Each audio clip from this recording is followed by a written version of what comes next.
Welcome. Today, we're diving into a hot topic: is coffee good or bad for our aging process? Did you know coffee is enriched with antioxidants? These compounds help combat signs of aging and protect our cells.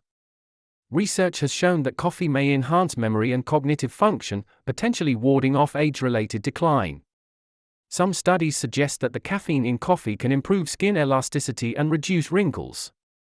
There are studies linking coffee consumption to better heart health as we age. It appears our favorite brew can be beneficial. But it's not all good news. Excessive coffee can lead to insomnia and anxiety, which could negatively affect aging.